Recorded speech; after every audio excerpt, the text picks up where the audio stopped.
this is Katie, and I am back with my third video log.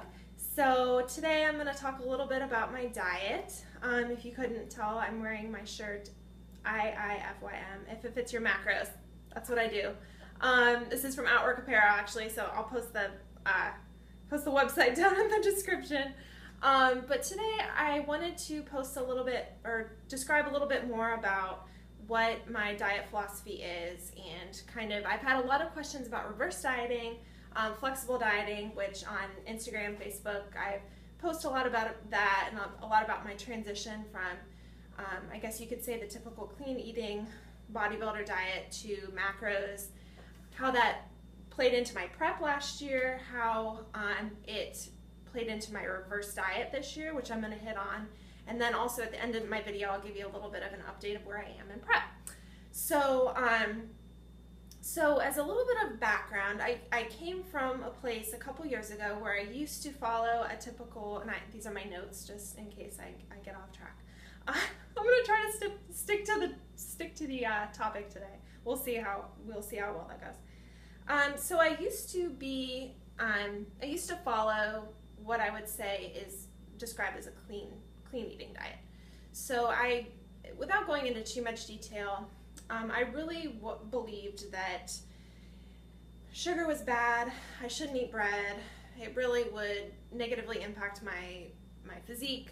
I was really conscious about my weight when I was a runner. I was a runner in high school. So everything I read in the magazines, in fitness magazines, was eat these certain foods, don't eat these foods, and you'll lose weight. Or eat 6 small meals a day and you'll lose weight. And so it was always kind of in my mind that that's what I needed to do. But I really struggled with seeing results. I was pretty much the queen of fluctuations in my diet. I would lose 20 pounds, let's say, from this.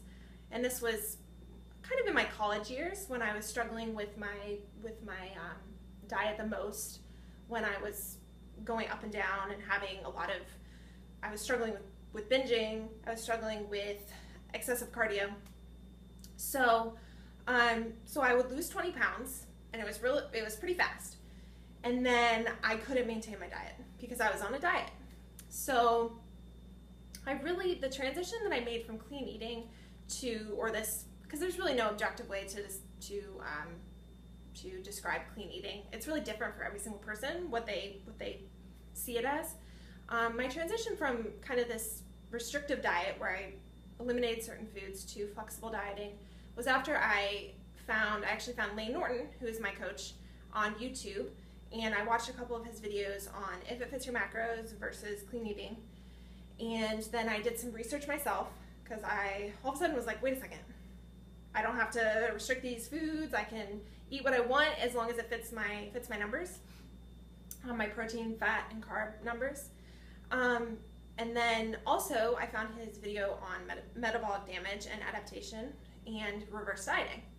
So long story short, I reverse dieted myself. I made the transition from clean eating, restricting my foods, to flexible dieting. So a flexible diet to me is really being able to make choices. It's not a meal plan. I have specific protein, fat, and carb numbers that I aim for each day. So to me too, the way that I like to describe it is as a budget. So I would say 85% of the foods that I eat still are what you would consider healthy, but that really varies to each person. So what healthy means. The reason that I'm not a huge fan of the clean eating philosophy, I would say, is because what defines a food as clean or really healthy? Is it micronutrients? Is it fiber? Is it calorie density? Because someone might consider something like a potato really or clean food, but that's obviously a lot more calorie dense than, let's say, vegetables. So when does something become not clean? So that's where I eventually kind of made the break from the restrictive diet to the flexible dieting, because I realized there really is no objective way to describe what is a good and bad food. And I got sick of describing kind of labeling these foods as good and bad. So I like to think of flexible dieting as a budget. So let's say you have a specific number of protein, carb, and fats that you're trying to hit each day. So obviously, if you have to hit, let's say 170 grams of protein, which was my off-season amount of protein that I was hitting, you're not going to be filling your entire diet with, let's say, Pop-Tarts, because obviously you're not going to hit the 170 grams of protein.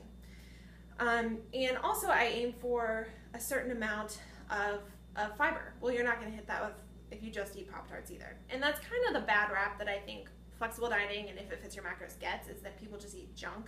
But really, it's just about choices. It's not a meal plan. It's a lifestyle. So really, what happens if you're on a meal plan where you have 6 meals a day laid out for you? What happens after that diet? You know, you may, my phone's ringing. You may lose weight. You may lose significant weight on that diet that you're following. But really, after that, where do you go from there? So that's one thing that I really like about flexible dieting, and if it fits your macros too, is that it really teaches you to be accountable with your diet. You learn how to count your macros. You learn how to fit your diet around your life as opposed to fitting your life around your diet. Because if you are eating, let's say, tilapia and asparagus 6 times a day, which I used to be on one of those diets, then, well, what happens when you have a birthday event or you have, you know, life happens, like you have a wedding?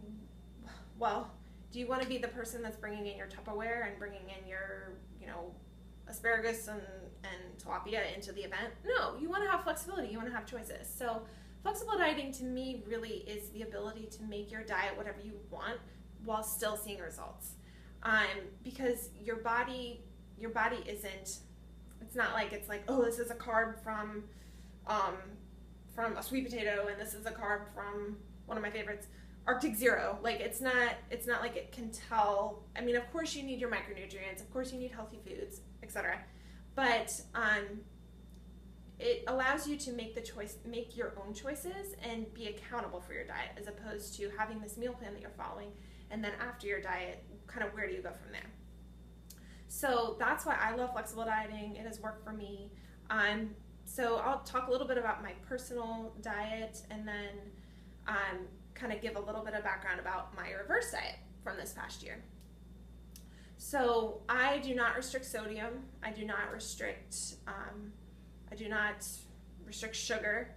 I just try to hit my numbers. Now, if I hit my protein, carb, and fat numbers with all, let's say I have 2 Quest bars, because that would make up my fiber for the day, and then the rest I have Pop-Tarts and protein powder, well, I'm going to be starving the whole day, because Pop-Tarts I don't find them very satisfying.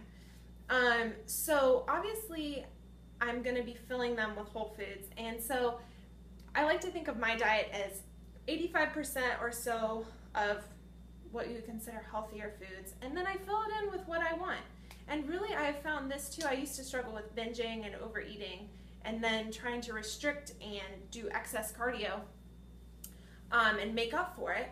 I have found that being able to fit in my favorites into my diet has really, I haven't had any binging issues since I have started, well, it was a transition at first, but over time, it really eliminated the need to have these cheat days where I was craving food. Well, if I want something, if I want a treat, if I want ice cream, I fit it into my numbers. I eat ice cream every single day. Now, is it like Ben and Jerry's right now because I'm a week and a half out from my figure show? No. It's probably more like Arctic Zero. And also one of my favorites is this like really good coconut ice cream. It's like so delicious. I don't know, something that's really good, and it has like 10 grams of fiber per serving. I don't know how the heck they did that. But it's really good, and it's only like 18 grams of carbs per serving. Really good. So I fit in my favorites. It helps satisfy my cravings for sugary foods, I mean, personally, when I was on a clean eating diet and I was eating no sugar, just vegetables, just protein, I would get dizzy. I would, there were times at night where I felt like I couldn't even function, even though I'd just eaten. So I kind of then realized, well, why am I feeling this way? What am I doing wrong? And once I started incorporating foods like bread, honey, some ice cream, some sugar, it actually gave me the energy that I needed to work out. So it really, I've noticed my energy is better. I'm able to, it's more accurate. I'm able to make tweaks to my diet. When I say it's more accurate, what I mean is when you have a meal plan, well, if you stop making progress, where do you make cuts? So, okay, we'll take away a couple almonds or whatever's on your meal plan. Well, with macros, you just make macro adjustments. So it's very accurate because I'm tracking every single day. So I'm very accountable to my diet. So it's really teaching someone how to live this lifestyle as opposed to giving them just a diet to follow and then, well, where do they go after that? So so that was kind of a long explanation. One of the biggest questions that I had was about my reverse diet for my show. Now, so I competed last year in November, and I reverse dieted until just 2 weeks ago, or a week ago, and I maintained stage weight pretty much the whole time. So people have really asked me, well, how did you do that? Did you increase carbs and fats every single week? What did you do? So from my show in November, what I did was I have a coach, so every week I would check in, and we would typically increase carbs and fats by anywhere from carbs from 5 to 10 grams and fats 1 to 2 grams, not significant. But over time, over those 7 months, I went from maintaining weight at the beginning or at the end of my show and the beginning of my reverse diet. I was 143 pounds, and I was maintaining weight on 150 carb, 50 fat, 150 carb. I was 150 carb after my first show. Then we reverse dieted into my second show. I actually got a little leaner. So I was at 185 carb, 51 fat, and 170 protein. We reverse dieted until last week. I was at 320 carb, 80 fat, and 170 protein. So I'm eating 2,700 calories now, maintaining weight, whereas I was eating less than 1,900 in November, same weight. So really, the idea behind a reverse diet is increasing metabolic capacity.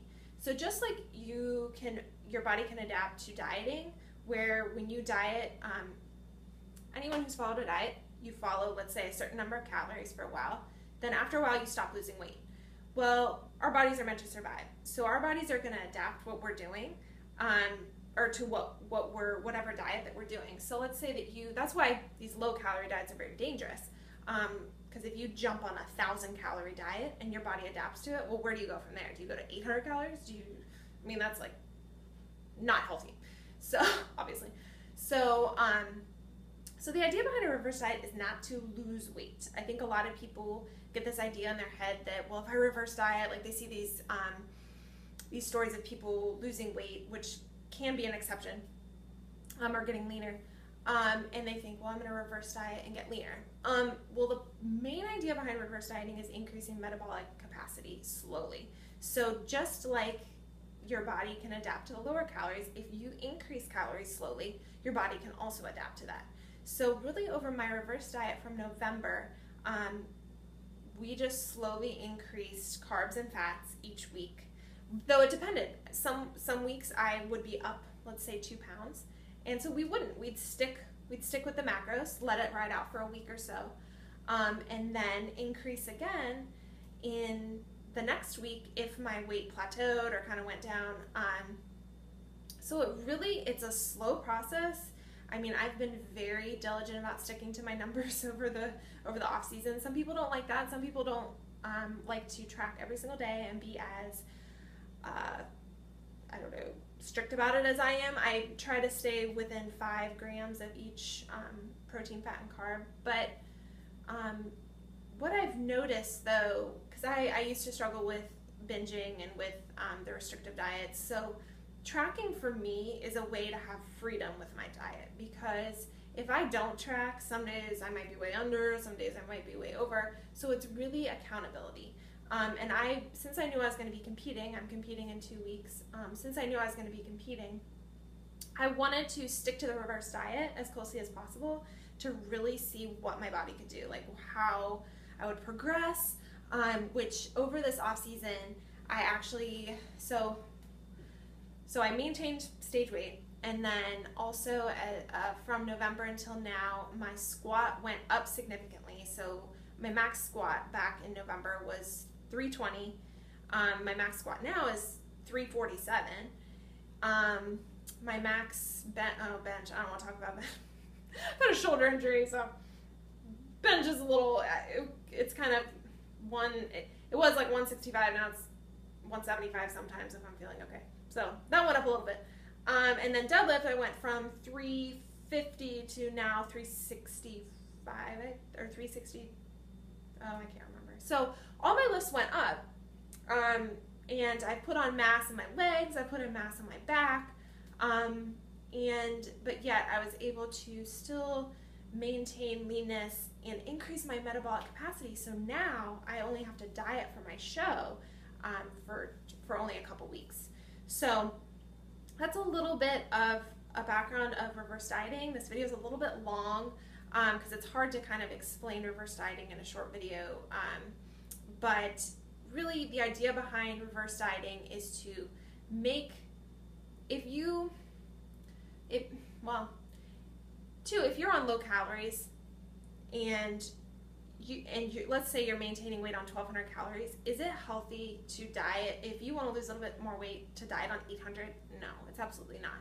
So you might sacrifice, let's say, a short-term fat loss, but it gives you so much long-term benefit from following a reverse diet. And for more information on reverse dieting, I definitely suggest looking up Lane Norton and his video on reverse dieting, because he goes through the science and studies that and lots of clients that he's had that have followed a reverse diet and some of their results with that.